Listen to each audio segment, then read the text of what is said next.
May isang mawinya na nag-send sa akin ng picture. And naloka Akims. Hinahanap ko actually yung picture. Sabi ko, ano to? Anong ganap? Bakit may pausok fingi-fingi? So, may kinukulam baga, may ginugurgur baga, may dinadasalan, may orasyon. Hindi naman nalingid ngayon sa kaalaman ng marami na si Madam mahilig sa ganyan. Binulgar ni Pastor Kiboloy na ang palasyo ng Disneyland ay nagkakandak ng mga voodoo session and what else? Witchcraft every Tuesdays and Fridays according to Pastor Kiboloy. So, alam nyo, although hindi ako masyadong nag-a-agree, ang sabi nila, yung mga ganyang witchcraft ay gawain, di ba, ay parang papuri sa mga damonyo, right? Tama ba? Ganun yon. Hindi yan hindi yan makadiyos, right? Hindi yan makakristyano yung mga kulam thingy and mga orasyon thingy. Pero syempre, bago pa naman tayo na-colonize, mga tatkuya ng tatlong mga colonizers na bansa, Spain, America, and Japan, ginagawa na yan sa Pilipinas. No? In fact, nung ako'y nag-aaral po ng college, first year pa lang ako, pinag-uusapan na namin yung mga ganyan sa Philippine history kasi tayo may mga babaylan tayo eh. Yung mga babaylan pala mga ate at kuya, hindi lang yan mga babae, usually mga akla yan. May mga akla na pala noong araw.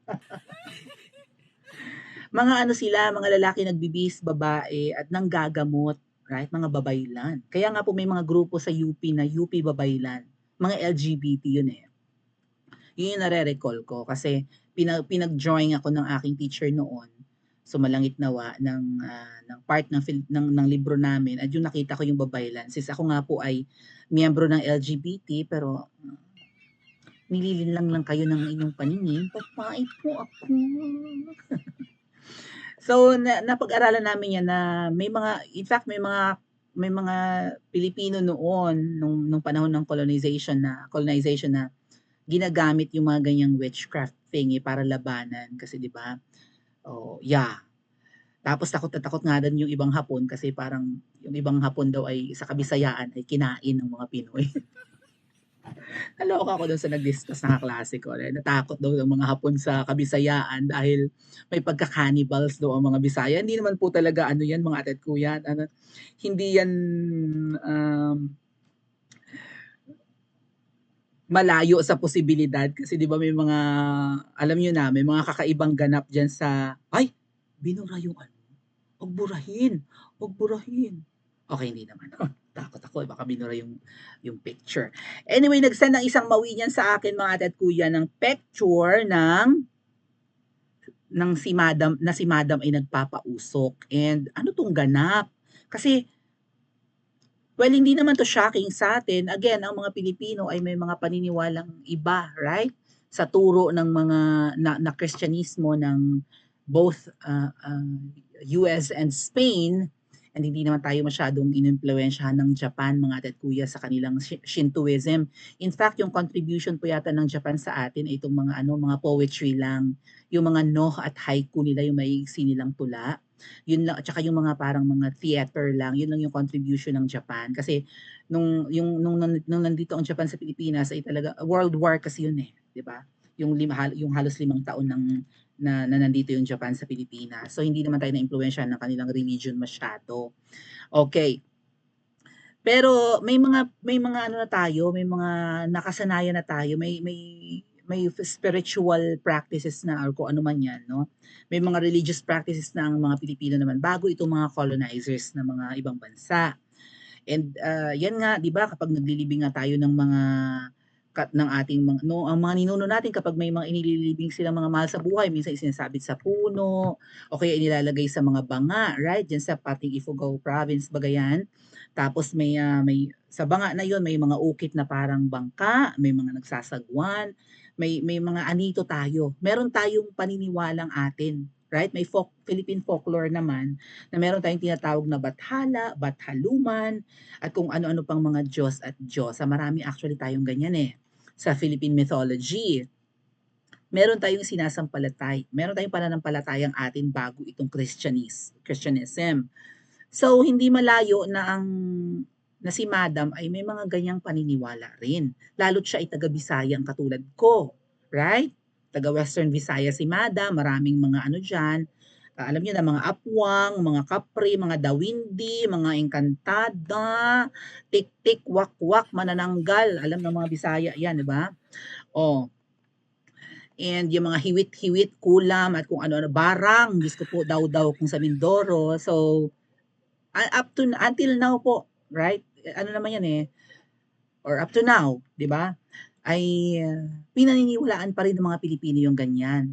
Kaya tayo may mga herbolaryo, no, na nanggagamot gamit ang mga herbs, kaya nga herbolaryo or albularyo. So, galing doon yung root word na yun eh. Herb, H-E-R-B, right? Herbs. So, herbolaryo, gumagamit ng mga natural na panggamot, right? Hindi sila gumagamit ng modern medicine. So, dasal-dasal, tapos mga butbot, mga nginunguya-nguya na mga, mga dahon-dahon, ugat, sanga, lana. Naranasan ko yan nung ako'y nasa Bisaya. Mga ate at kuya, sumama ang aking pakiramdam noon at kung ano-ano pang ganap. Voodoo practitioner nga si Madam, sabi ni, hello, hello po. Hello po sa inyo. May nag-message lang sa prinsesa. 'Di ba, mahilig talaga siya sa ganap-ganap na ganyan at aware din naman siya kasi nga po Bisaya 'yan si Madam, eh. So, sa pinuntahan niyang lugar, I think nasa abroad si Madam sa kanyang pausok thing, eh, kita naman sa picture. I don't know, 'no, ay kung ano man yung paniniwala dun sa lugar na yun. I think this is in Australia, in fact, mga ate at kuya. Napakalaking ano niyan, 'no, it's a nation continent, 'di ba? Ang laki-laki, kontinente ang laki pero iisang bansa lang. Konti lang ang tao diyan, 'di ba? Maraming hayop diyan, maraming hayop. Oo, sa Australia, mas marami ang hayop kaysa sa tao. Oh, eh, yeah, hindi ko alam kung ano 'tong moment, hinanap ko yung picture, sinend lang naman sa akin ng Mawinya na loka, Kems. Sabi ko, "Ano kaya ang ganap 'no?" Eh, ayun. So, anong klaseng mga ano 'to, ritwal, right? Mukhang ritwal, eh, na may mga pausok thingy, nahihiwagaan talaga ang ibang mga DDS at mga netizen sa ginagawa ni Madam na pausok, ganap-ganap. So, ayan, sabi nga dito ng isang DDS, paunawa, hindi ko po alam kung anong klaseng kulam yung gumagamit ng usok. Kaya wala po akong maisagot sa mga PM niyo. Tinatanong kasi si Tentay ng mga followers niya, isang DDS, kung ano 'tong ginagawa ni Madam, kung anong ganap, bakit siya nagpapausok, naka-Filipiniana ng purple, and then, parang ang dating ay pinaiinitan niya yung kamay niya or nilalapit niya yung kamay niya sa usok, right? Ayan. Tapos parang suob, right? Mga ganon. Baka may mga incense, mga ate at kuya. Feeling ko eucalyptus yung dahon eh. Doon sa parang uh, cauldron or parang some kind of a kalan or cauldron din na may baga siguro yan. Baka may mga incense. Insenso kamangyang, di ba? Mabango yun. Tapos nilagyan ng mga dahon mabango. Baka eucalyptus to. Sa hugis kasi parang eucalyptus or kung anumang dahon meron. Feeling ko sa Australia to eh, no? Parang kugol na, parang talahib eh.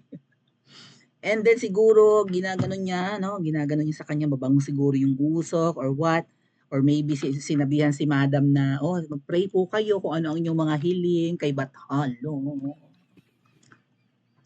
Ano kaya ang hiniling ni Madam? Mamaya hiniling niya na maaning na si Miss Maharlika or si Attorney Trixie or yung mga kababaihang bumabanat sa kanya ngayon.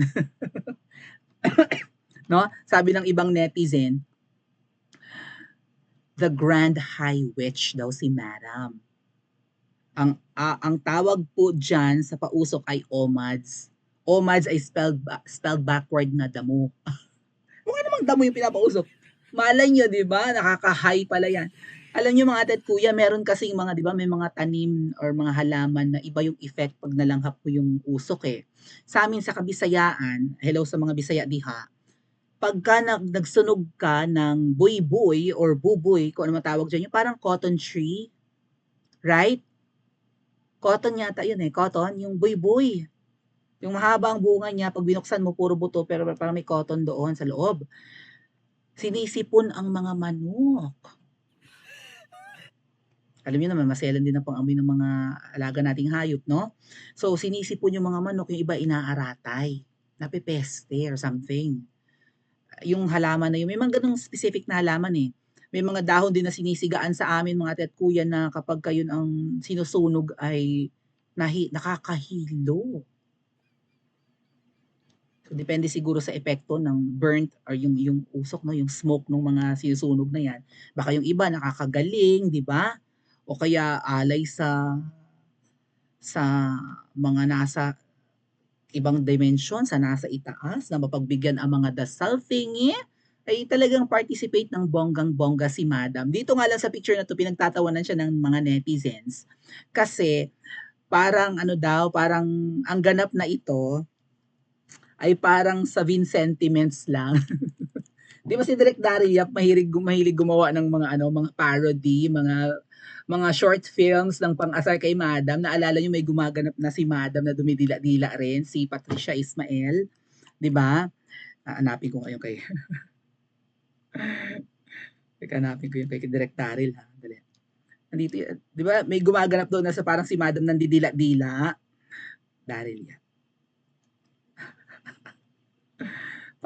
Parang episode lang kasi itong pagsisiga-siga ni Madam or pagpapausok ng mga Vincentiments video ni Direk Daryl Yap, right? Similar eh. Asa yung mga video mo Direk? Oy, teka nga, ano nga yun? Vincentiments siguro yun. Vincentiments. Oo. Para kasi hindi seryoso, pero kung tatanungin niyo parang ritual eh. Eh dito pala ay in-upload naman ni Madam sa kanyang Facebook page. Ayun, oo. Oh, ito. Make me sweat, make me harder, make me lose my breath, make me water, make me sweat. Sabi nung kanta, di ba? Make me harder, make me lose my breath, make me water. Oh, finally,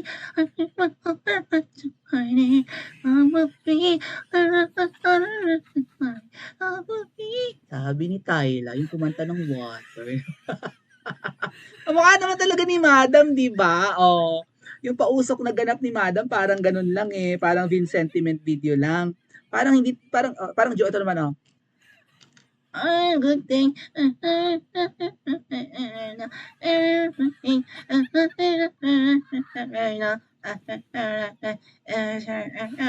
I know.